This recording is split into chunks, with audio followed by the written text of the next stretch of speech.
The House and Everything in It. Chapter 5. Memory. The summary is: a family-sized TV dinner wasn't quite what you expected with Tenna. Not so soon after he just came to life. How long has he been alive, anyway? Do you want something to eat, Mr. Antenna? Even if you're using his full name, lest you're impolite. What a dumb thing to ask. He's a TV. What do they eat? Do they dream of electric sheep because digital lamb is on the menu? You're just stupid. Stupid, stupid. Your self-berating is visible. A flinch in your visage as you manage to fail yet another social interaction. And it's reflected on the black glass. Turned off he may be. Tenna is not unconscious, and so he is quick to interrupt you. Oop.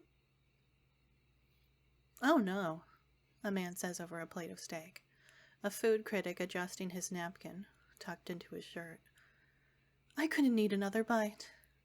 And then, hush.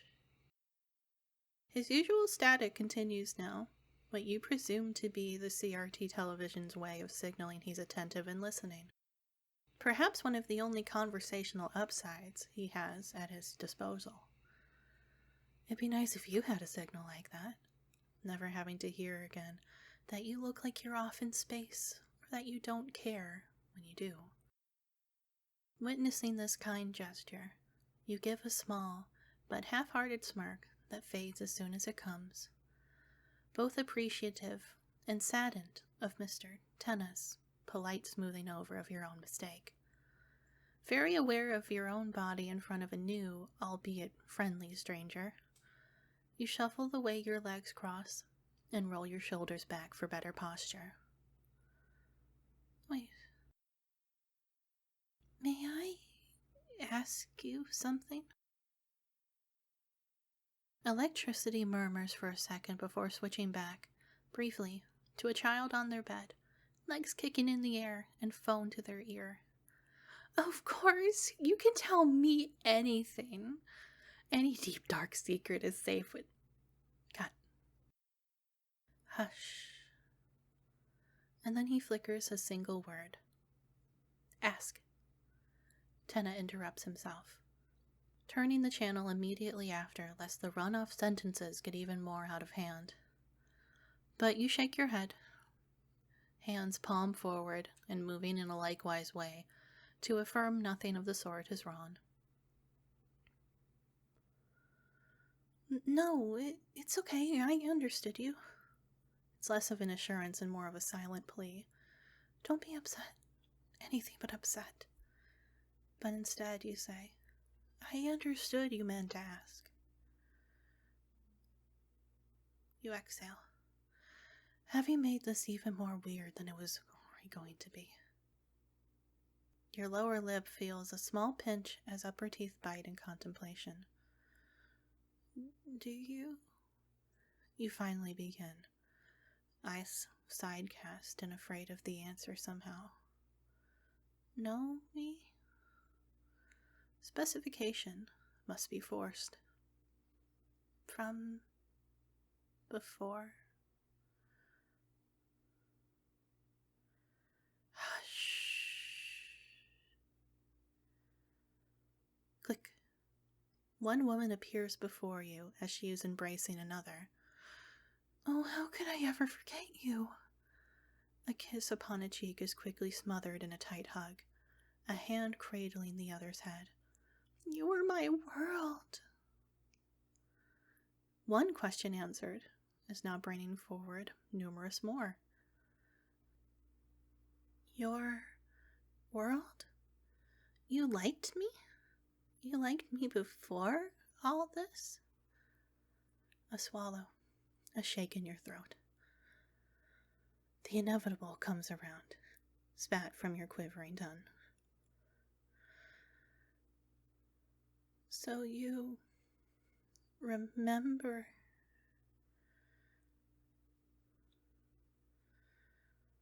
Does Tenna The TV that's been in this living room every single day you've held breath. Remember you. Remember your life. Your parents. Anything? Everything? Hush.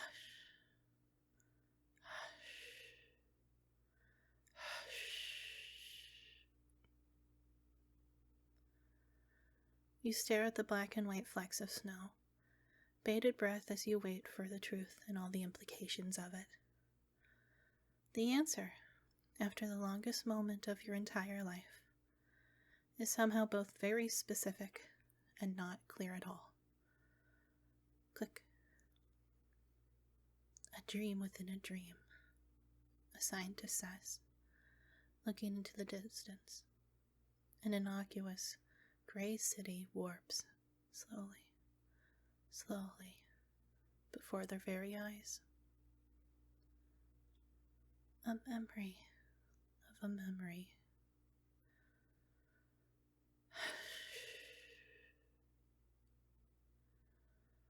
You don't know what to feel about that, but it sure is a lot. Your brow curls, and a burn begins inside your chest. Unlike before, you find yourself saying, I don't understand. Another more brisk shake of the head. You need to refocus, lest any miscommunication happen. Bite and release of your lips as the tightness in your ribs climbs up the neck like choking vines. But I want to. You just... Not even you remember everything, do you? The truth hits you like a brick, the weight pushing your skull ever closer to your strange confidant. Wait, you whisper. You mean like... Quiet. Static suddenly seems so loud. If you want to know, you're going to have to put a certain possibility on the table no matter how much it hurts. For either of you. All too familiar with the sensation of nothingness. Intuition speaks in your place. You weren't awake. He doesn't seem to have anything to say to that. That's okay. You've come to realize you weren't entirely conscious either. Sometimes big and terrible things have to happen for you to wake up. Are you a big and terrible thing? A swallow again. Keep going. Now's not the time to be so selfish. When did you become awake? A different signal this time. No signal, to be precise. It makes your heart skip beats and goosebumps pluck your skin. Mr. Tenna? Buzz. Buzz. Bloop. Sorry, doll face. You exhale in relief, worried you had insulted him or overtaxed his brain. What the hell is his brain? Somehow. Oh, it's okay. I was just curious. It isn't a requirement. Why? Your head turns up at the question, and you press your fingertips onto a new weight upon your cheek. A tear got halfway rolling down your face without even being noticed. You grimace, glancing down in disgust. Why, I am crying? Yeah. Hush. I don't know. Another brief smile, this time all forced. Don't worry about it. If I can't even explain it, then it's not worth your time. What an extraordinary thing. This creature in, or is, your television seems to care so deeply. Why is that? You take a breath, easing yourself into the madness of minutiae. Even among all the questions of the universe, It will always be empathy that brings a lonely soul forth to explore. You must be feeling so much right now. Let's focus on that, on making you feel okay. Static. Just when you presume this to be acceptance. No way, Jose! You blink at the dismissal, at first simply confused, but then disquiet washes over you like an ocean. I'm sorry, you stammer, hands fidgeting with their nails in stress. I'm sorry, I didn't mean to. I can go. You decide, for the greater good, for the sake of having him stay. I didn't mean to make you uncomfortable. I'm sorry. Wait. You look back. The TV looks so alone, even surrounded by all the things that have hardly moved since you left home. It glows at you, flickering black and white. If he can wait, you realize.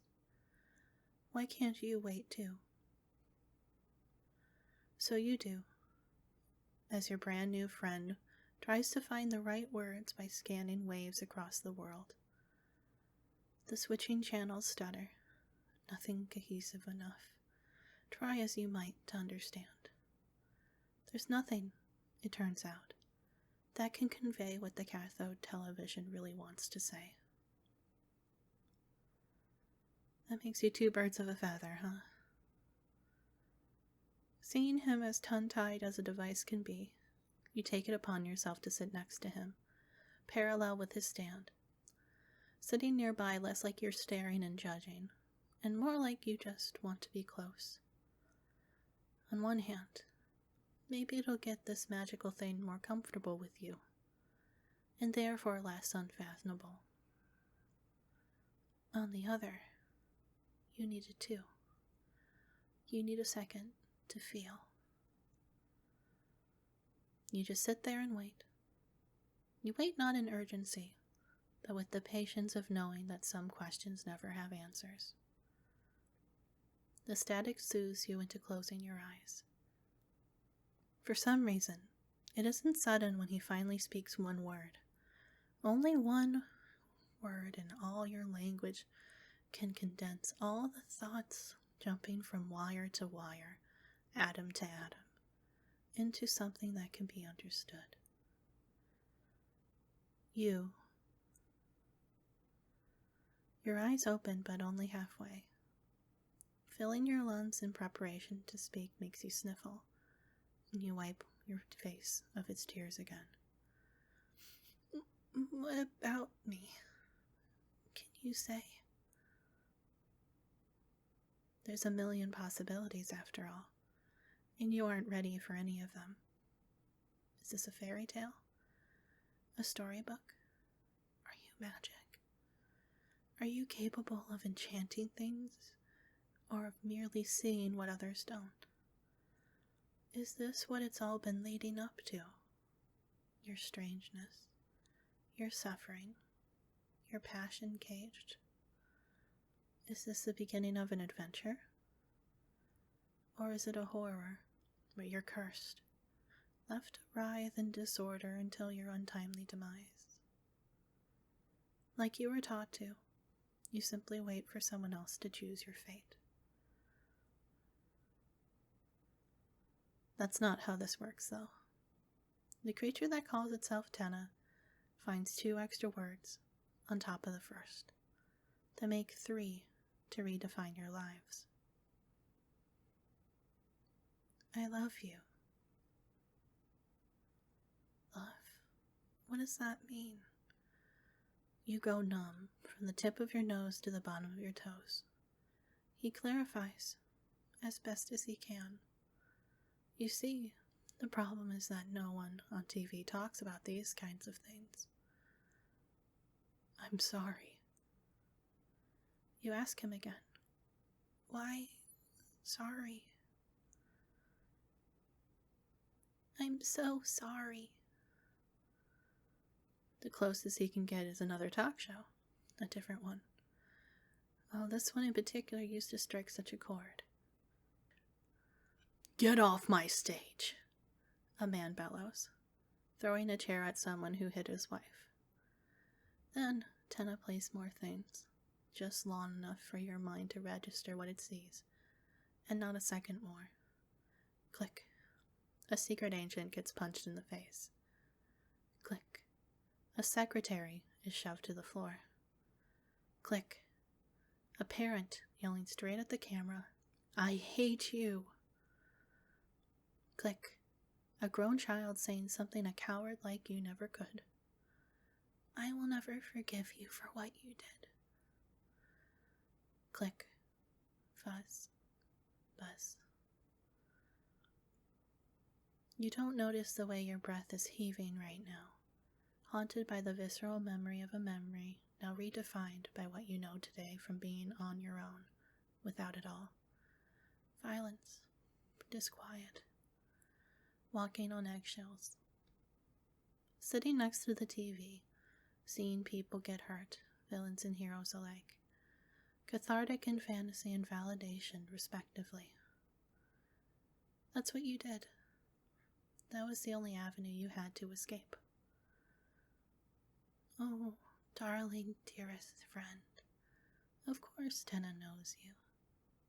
Even if he wasn't fully himself for a long time, if you spend all of your existence dreaming of one thing, the same precious thing, that's what you'll know by heart when you finally wake up. That's what happened. There is nothing Tenna could know better than you. You, and all he did to try to heal the wounds no one else could. Just a lonely, hurt soul, and the disembodied voices of an entire world caught behind glass. I'm sorry. A new voice repeats old words. The same speaker follows with an echo of what's most important right now. I love you. I love you. You aren't sure what you should feel about him remembering all of that. Of him loving you. What does that mean? What could love from someone who watched it all and couldn't do a thing even fucking mean? Why did you subject him to all that? On the brink of sobbing, it's only the novelty of the situation that keeps you from breaking altogether. You were helpless but to mutter. Are you sure about this? Do you really want to say that? What if?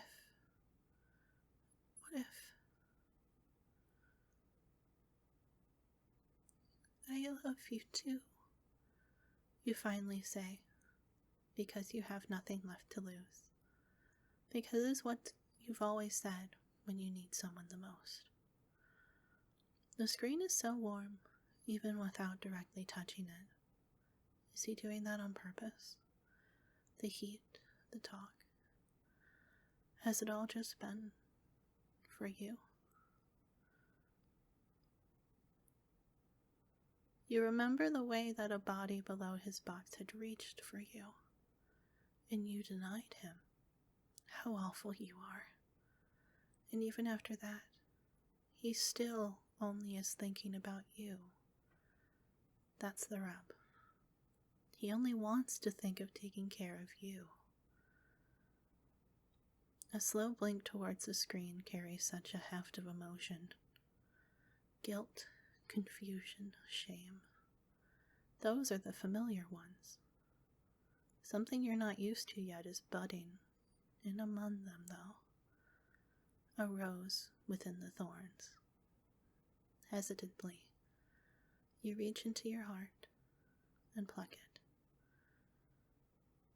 We'll be okay, you promise with a shudder, even when you shouldn't. It terrifies you after all.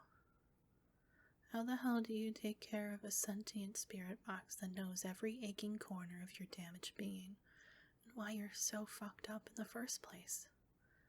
It's almost as scary as the prospect of taking care of this house. But even if you fail, even if you can't do it, you are still obligated to try. You have a household now, at least a household of him and you. The house and everything in it now needs you to try. There's a dull pressure upon your head. You didn't notice yourself leaning sideways into him, cradling your own body where you would expect his to be. Where did it all go, anyway? Sorry, you stammer, though all that answers you is the same electronic hum as before. It seems non-judgmental. Either that or just confused. Regardless, you offer him a weak smile and... A palm goes over your stomach, and now you know for certain you should be embarrassed. Tenna, however, seems to delight in this turn of events. Click. "Oh, I'm famished," a grandpa exaggeratedly says. Huh? You comb back a few stray hairs as if it'll help you think better. I thought you said you didn't want to eat, you recall with a tilt of the head, boggled at the sharp change in demeanor. "Liar, liar, plants for hire," a cartoon taunts past folded, pounding arms, though you figure the accusation is directed at himself. Overwhelmed with everything you've been subjected to in such a short time, all you can do is chuckle, barely and unconsciously.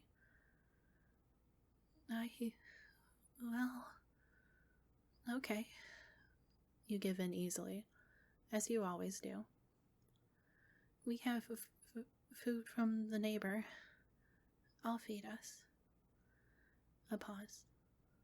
Your stare grazes the machine up and down in a delicate skepticism, like failing to feed it might result in something terrible. Does that work for you? Ding ding. Despite the risks, your smile is real. Okay.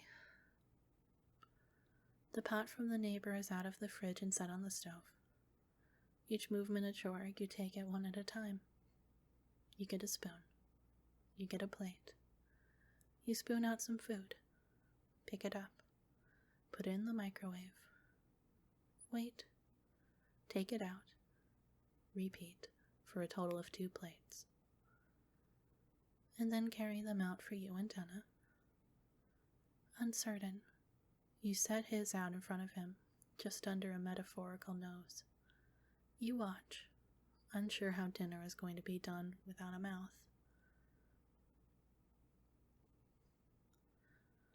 Thank you, a toddler says, learning to be polite at a dinner table. He gets a pat on the head and digs in. Unlike before, Tenna doesn't keep talking. He stays on the family as long as they eat, and when they're done, he finds another family eating all peaceful-like. Then another, then another. It's only by dinner table number 5 that your stomach growls again, and you pick up your spoon to eat. Cartoon belches at your last bite, the character covering her mouth and blushing. Oops, excuse me. Teeth feel the cold of the air as they show. Your lips upturning at how silly all of this is. Eyes flicker down to the second plate. No, it's still there, unaltered. No hands from the night before picking it up. No suction through the vents. No mystifying disappearance. Eyes drag up from the chilled dish before landing on the screen. Have you had enough? Fast this time. Ding, ding, ding. Okay. I'll take your plate then. Is that all right? And all right it seems. The static plays out less like a hush this time and more like a hum. The happy kind you make when left entirely satisfied. Does it really sound different? It feels weird to turn your back on the thing, but you do. As you carry away 2 dishes, one completely untouched and one surprisingly empty. You feel weirdly full. Not just in your belly, but in your heart. Full. There's no way this is real. But there's no way this is all for nothing either. Maybe the universe does love you back, after all. Just as a funny, square-shaped way of showing it. If nothing else, you've got curiosity to keep you going at least another day. And it's burning a hole in your brain, like lightning, trapped inside a bottle.